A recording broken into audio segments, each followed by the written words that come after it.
Hey guys, so you all know I'm typically your millennial defense lawyer here. But today I'm going to switch jobs and be your history teacher instead.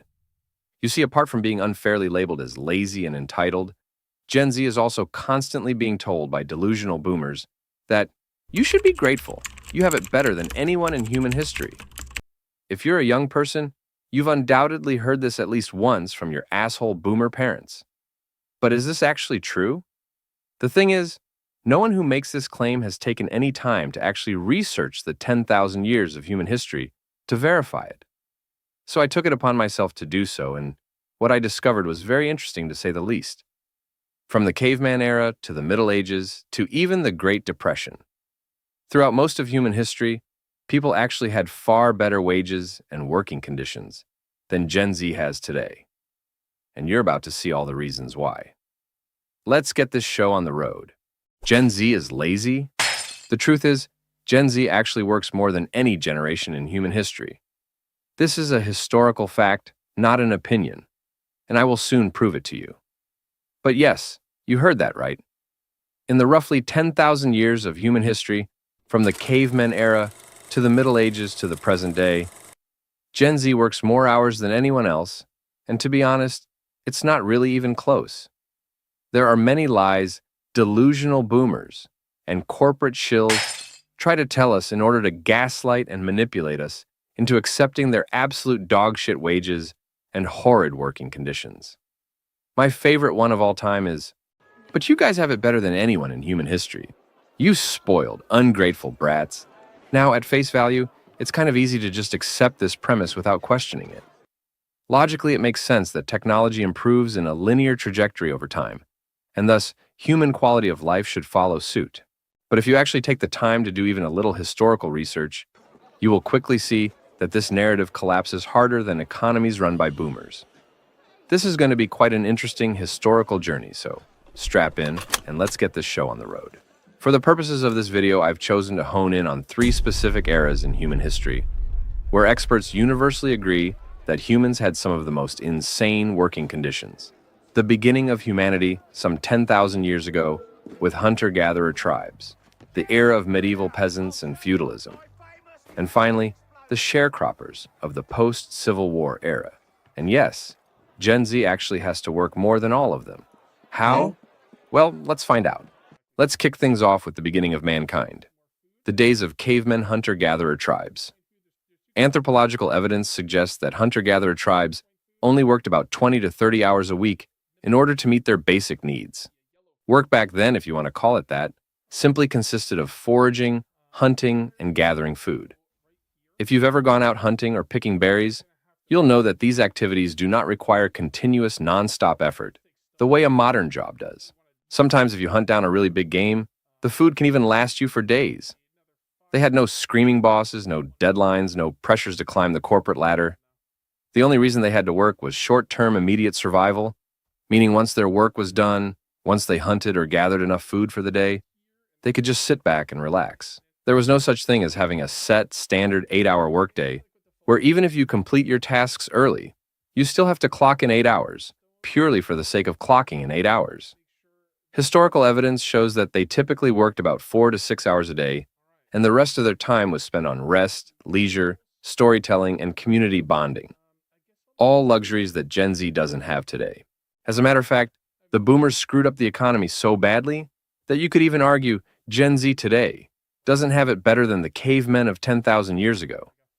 The one benefit the modern world offers over the prehistoric world is obviously modern technology. But with how screwed inflation is these days, Gen Z doesn't even have enough money to enjoy any of these modern technologies. I mean, hell, rent has gotten so expensive that many Zoomers have to live out of their cars now.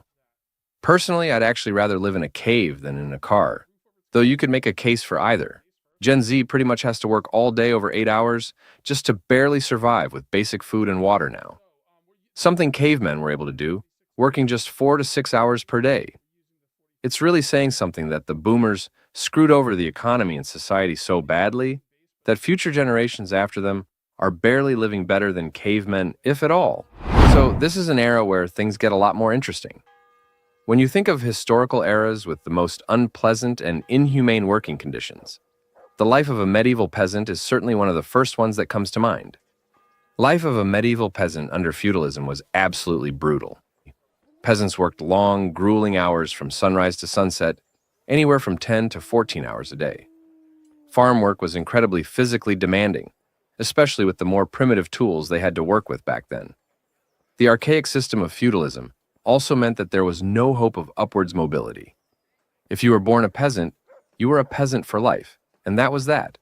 So I know what you're thinking at this point. Are you seriously telling me that Gen Z actually has to work more than medieval peasants did? Actually, yes. And I can prove it to you with one single word: winter. While it is true that when medieval peasants had to work, their work was unquestionably far more brutal and unpleasant compared to the modern workplace.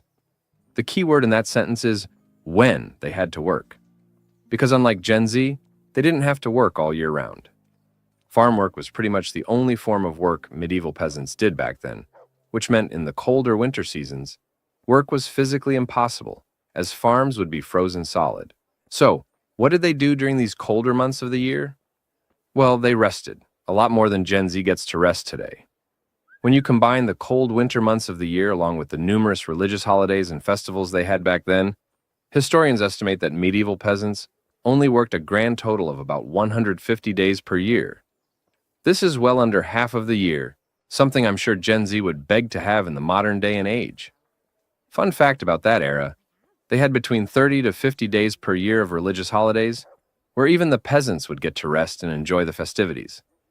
This is literally double or even triple the amount of vacation days Gen Z gets today.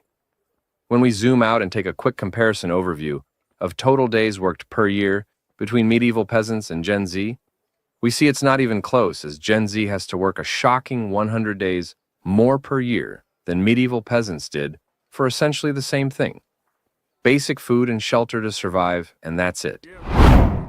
Okay, so for our third and final comparison, let's fast forward about 500 or 600 years to the 19th century post-Civil War era, and this is where things actually get a bit interesting. After the conclusion of the American Civil War, an economic practice known as sharecropping was introduced. This was where former slaves and poor whites would be forced to work on farms for rich overlords in exchange for a share of the crops, and it was one of the most disgusting forms of economic exploitation in human history. It also bears a lot of shocking resemblances to present-day working conditions Gen Z faces today, as you will soon see. Sharecroppers didn't own the land, tools, seeds, or animals they needed in order to farm and do their jobs. Instead, they had to quote-unquote rent all of these from the landowner at highly inflated prices. Does this all sound familiar? They often received their supplies on credit, meaning they would go deep into debt before the farming season even began. This is where the parallels with Gen Z's present-day working conditions become eerily similar. Landowners would jack up the prices of seeds, tools, and other essential, non-negotiable working equipment, ensuring that sharecroppers had no choice but to pay far above the market value for their non-negotiable basic work necessities. They were essentially paying to work, which is pretty much exactly what Gen Z is doing today. Think about it. A college degree has essentially become today's equivalent of non-negotiable farm tools and business expenses the sharecroppers had to pay in the post-Civil War era. Sharecroppers were theoretically getting paid for the crops they harvested, but because they had to pay back the overinflated costs of rent and supplies, in the end, they were left with nothing to show for all their work. Landowners cleverly employed this tactic to trap their sharecroppers into a lifetime of slave labor under the illusion of free will and choice. And this is pretty much exactly to the letter the same exact thing modern-day corporations, well, let's just call them modern-day slave owners, because that's what they really are doing to Gen Z today. Overinflate prices of rent and college tuition through the roof, pay them just enough to pay back their work-related debts and nothing more, and trap them in a perpetual cycle of debt and poverty that they'll never escape. In a way, these modern-day slave owners are even worse, because traditional slave owners at least had the honesty and decency to admit they were slave owners and called themselves as such. Modern-day corporations and boomers have engaged in the most disgusting, pathetic psyop operation to try and cover up their own slavery practices.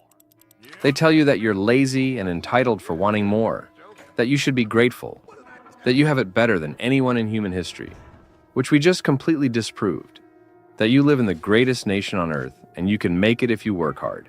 But as you guys can see, this video completely exposed all their lies, along with all the other shameful gaslighting and manipulation tactics they've tried to use to try and brainwash Gen Z into accepting their dog-shit wages and garbage working conditions.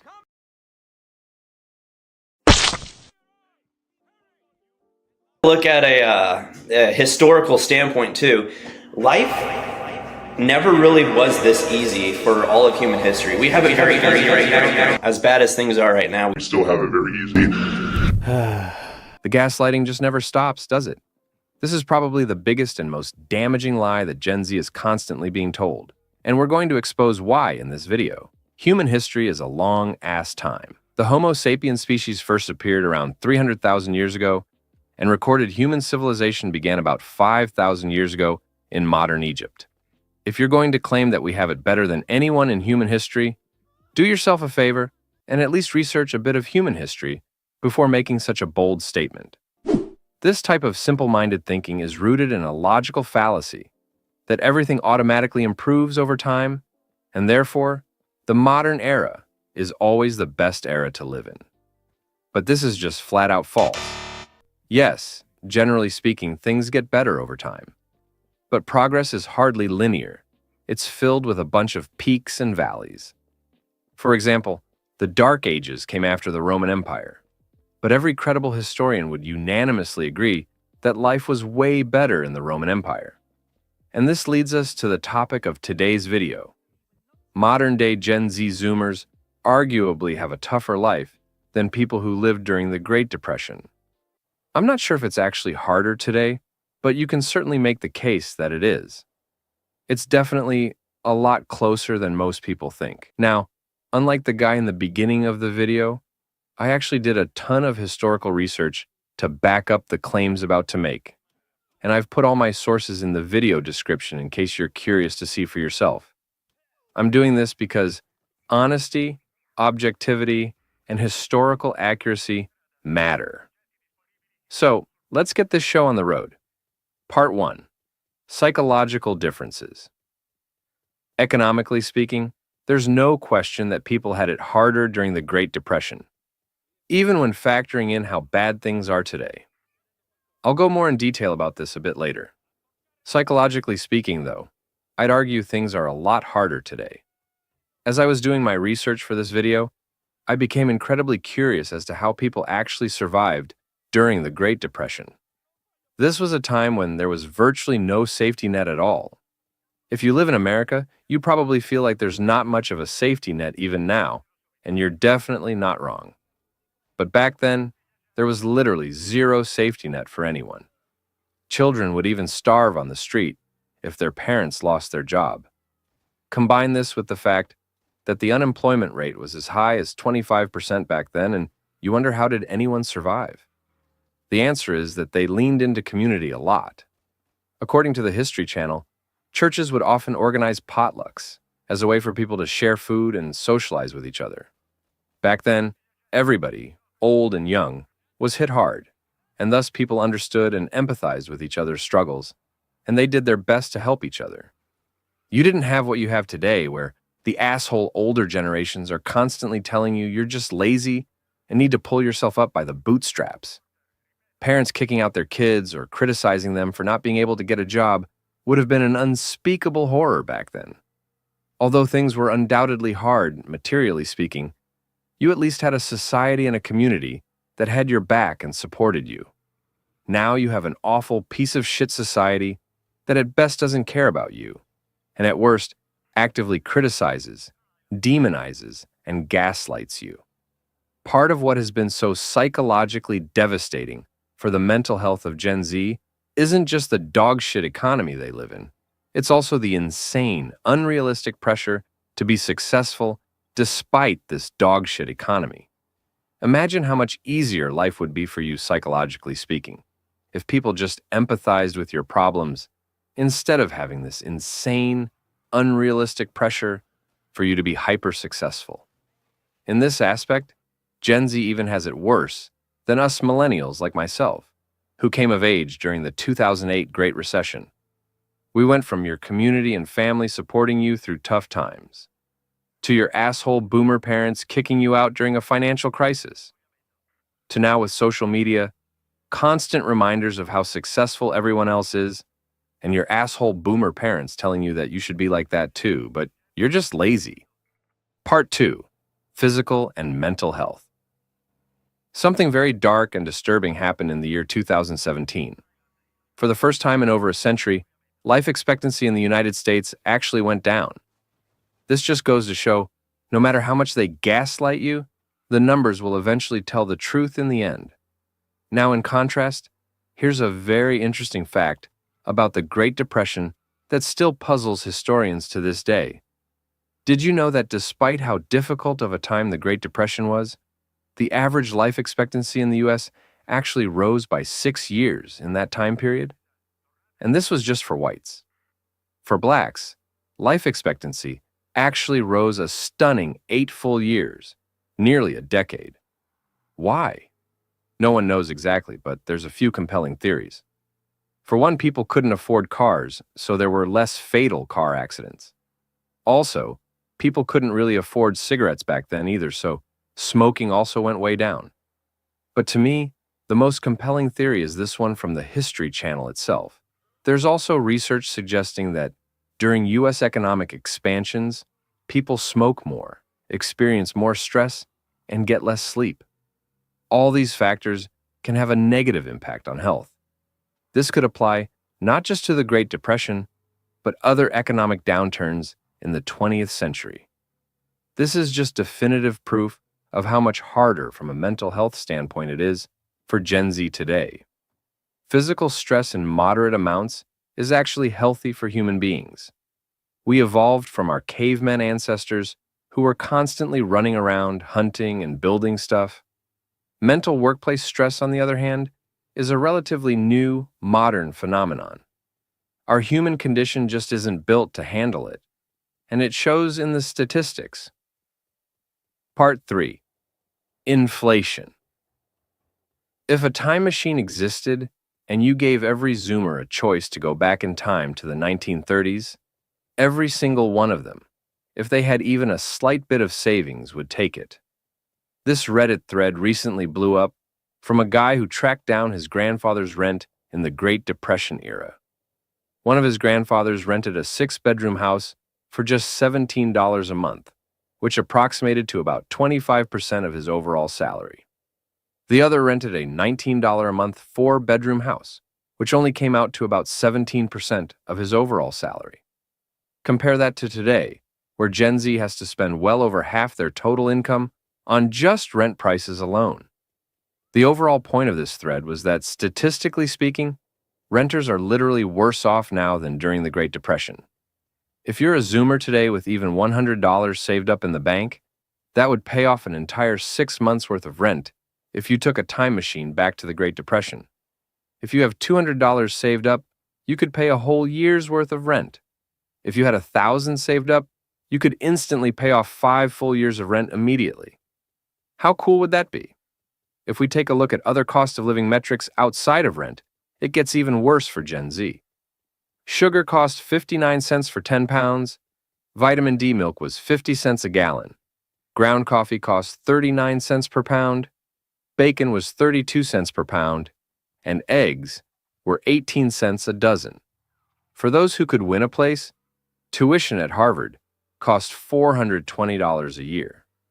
Even if we adjust for wage differences, it's absolutely no contest.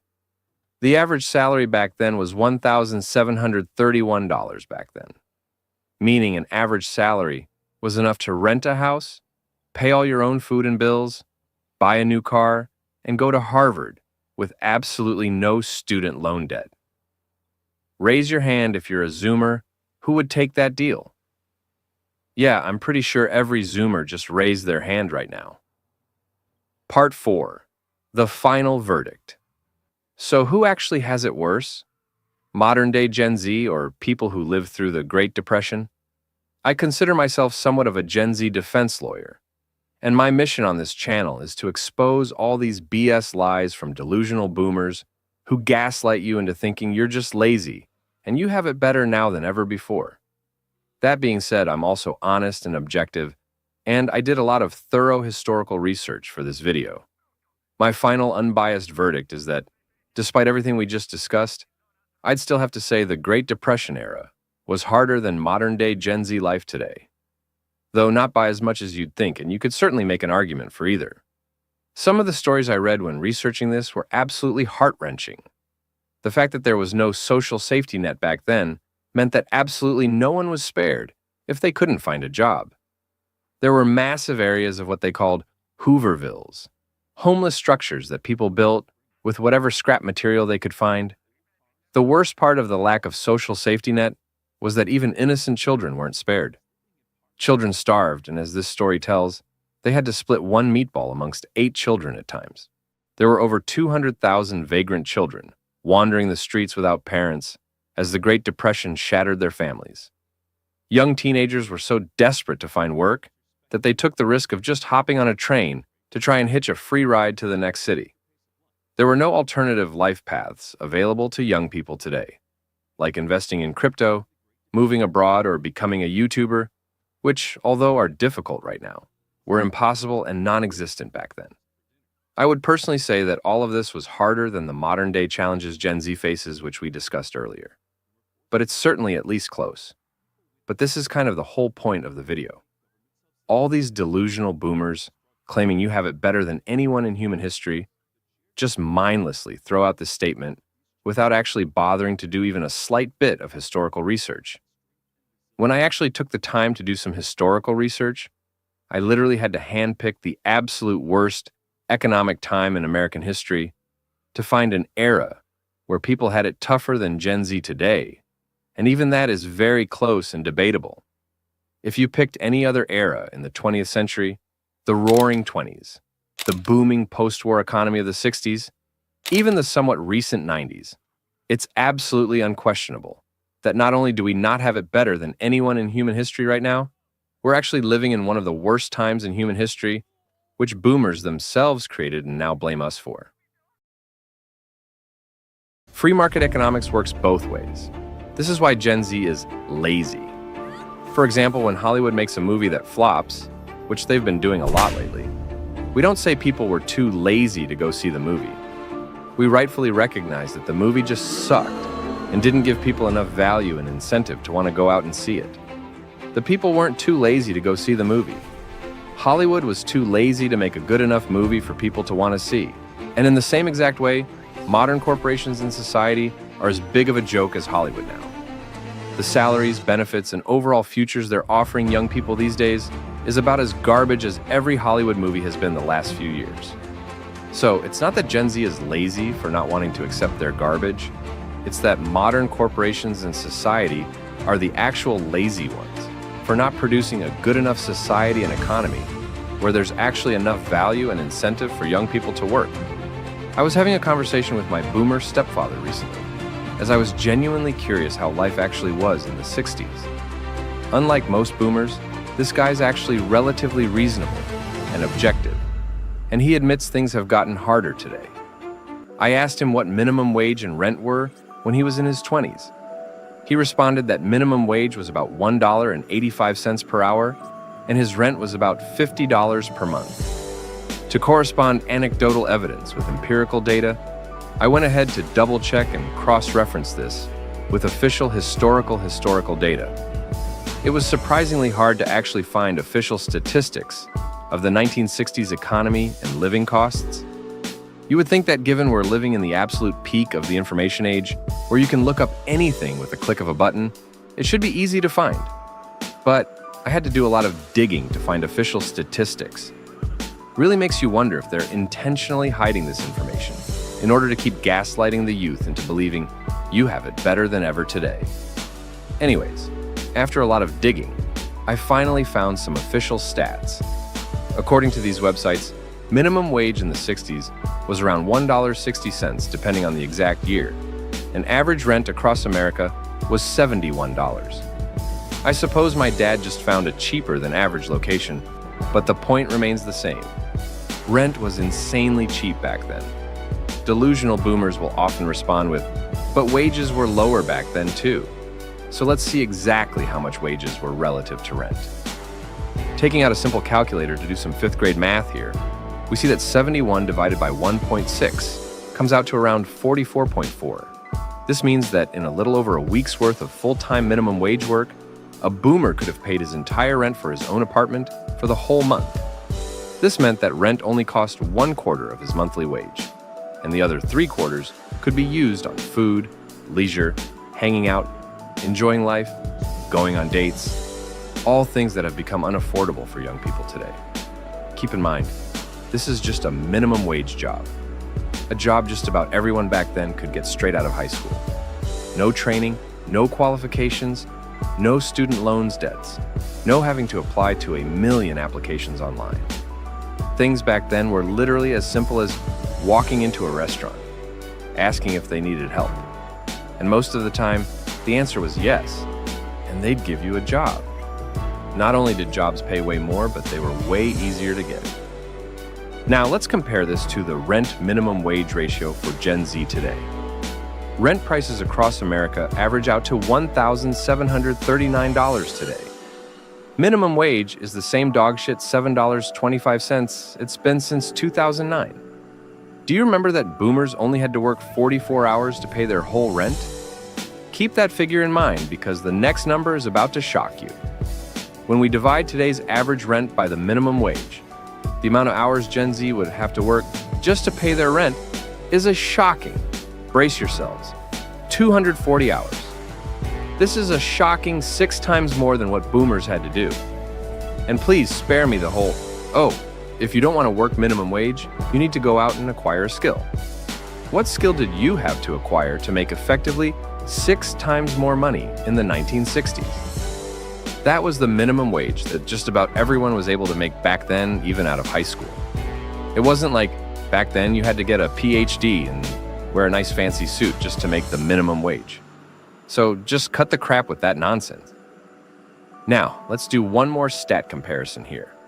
What hourly wage would Gen Z have to make in order to match the purchasing power that boomers had with the minimum wage in the 60s? In other words, you remember how boomers could pay their entire month's rent in just 40 hours, or a week's worth of work.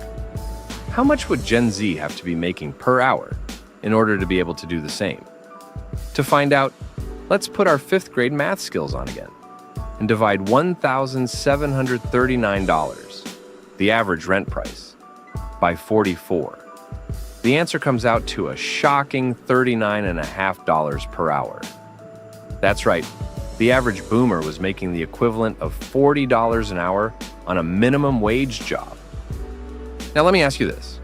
If you could easily get a $40 an hour minimum wage job straight out of high school by just walking into a venue and asking for a job, do you think that might motivate people to work more?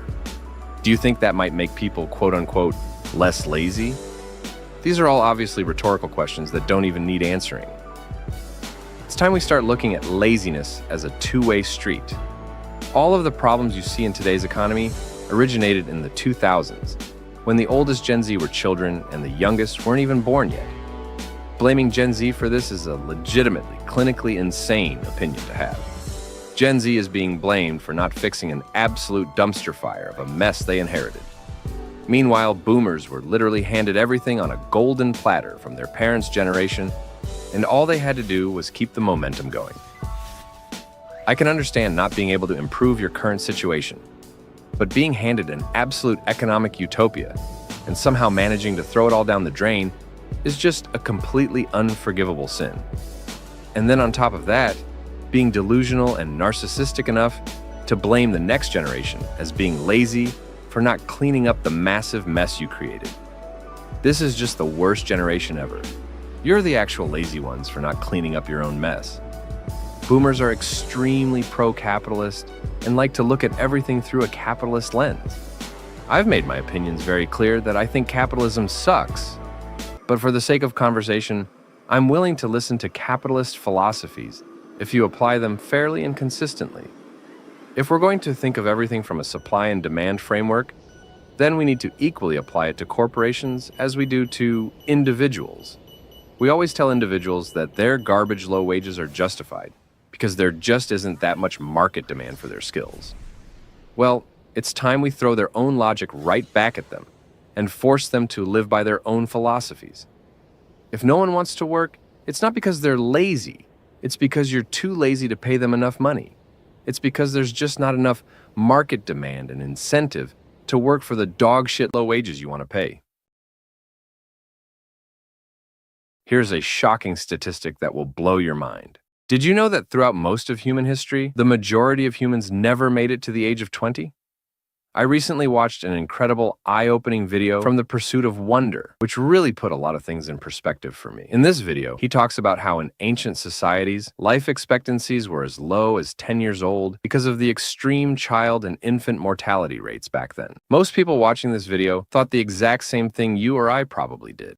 It is an incredible miracle that science and technology has progressed to the point where living to 70 has now become the norm, and we should all be incredibly grateful to be alive in this day and age. There's certainly a lot of truth in this, and plenty to be grateful for every day. This is also a common sentiment I see from boomers and older generations when they insult Gen Z. You ungrateful brats. You have no idea how good you have it compared to the majority of human history. This is one way to look at it, and I guess it's not factually wrong. But what if we were to flip the script and look at it from a completely different perspective? A perspective from 1,000 years in the future instead of 1,000 years in the past. There have been incredible advancements in the field of life extension, and even hypothetical immortality in recent years. Scientists like Aubrey de Grey and David Sinclair posit that it's theoretically possible for a human to live 1,000 years, or even beyond. Sinclair has even said that it's possible that the first person to live to 250 years has already been born today. One thing that strikes me as a bit hilarious is that every era is arrogant enough to think they're the pinnacle of human civilization. And as a result, they always judge previous eras as backwards, barbaric, and primitive. For example, even the fact that we use the word modern civilization to describe ourselves, as if we're something special, and not realizing that every civilization was the modern civilization at the time they existed. If we're being honest, we all look back on previous eras and think the technologies, traditions, and mentalities they had were so backwards and primitive. So, I just have one question for you. What makes you think people 1,000 years from now won't look back at us in the same way? For example, going back to the Pursuit of Wonder video, we look back at ancient civilizations and think it was so brutal and tragic that the average life expectancy in some places was as low as 10. So, what happens when the life extension technology inevitably advances, and by the time the year 3000 rolls around, it will become normal for humans to live to 1,000 years old? You don't think they will look back on our time and say, it was so brutal and tragic that people died at 70 and almost no one lived to be 100? You don't think they will view our technology and understanding of the world to be just as primitive as we view the eras before us? Of course they will. You'd have to be incredibly arrogant and short-sighted to believe that we're going to be the first and only era of humanity exempt from this. This brings me to the title of this video. You guys know I have a lot of hope and see so much great potential in Gen Z today. This is essentially what this entire channel is all about. So this really made me wonder, how will future generations view Gen Z 50, 100, 1,000 years from now? Obviously, it's way too early to say. Gen Z is still very young and you're very much still writing your own story. We also don't know how history will play out from here. The technologies are very promising, but needless to say, we're living in very challenging times right now. So anything from utopia to the complete collapse of civilization is possible. But for sake of argument, let's assume the best case scenario. The book Chronicles of the Future is a fascinating book written by a man named Paul Dinac, who slipped into a year-long coma, and during this deep sleep, he claims to have had a time slip to the distant future, the year 3906. Now, whether you believe it was an actual time slip or just an extremely vivid lucid dream, no one knows, and it's impossible to prove one way or another. But regardless of whether it was real or not, his observations were very interesting. In fact, as I read the book, I realized people in the year 3906 actually have a very, very similar mindset to what Gen Z has today. Danac describes cultural and social norms being very, very different in 3906. The society is highly cooperative and less focused on material wealth. There's a significant emphasis on personal development, well-being, and the collective good. The economic system is completely different as well. Traditional economic systems based on currency and trade have been largely replaced by more efficient systems that focus on meeting needs rather than profit. There is a strong emphasis on personal growth and self-improvement. This society values intellectual and emotional development over material success. Perhaps the most shocking revelation of all was this. In the year 3906, people work only for a very short period, typically around 2 years, and then are free to pursue their passions and interests for the rest of their lives. This system is part of a broader economic and social model where the emphasis is on personal fulfillment and contributing to society in ways that align with individual passions and talents, not market economics. Now, if that doesn't sound Gen Z as fuck, I don't know what does. In fact, based on everything you just heard, you might think Paul Dinac is a modern-day Zoomer, projecting his own wishes into his own dreams, but you would be shocked to find out that this all actually happened in the year 1921, 76 years before the first Zoomer was born. Now again, we don't know, and it's impossible to prove if any of this is real. Here's what I do know, though. Humanity could get to this utopia if we get our act together and get through this trying time. I don't know if we will, but I know we can.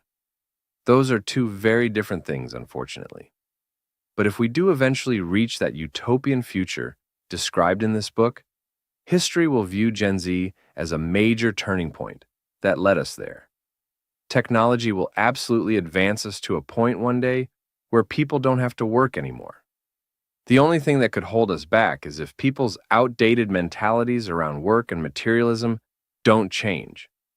But if there's anything that gives me hopium, it's that you Zoomers already have the same mentality as people in 3906. You guys are literally 2,000 years ahead of your time.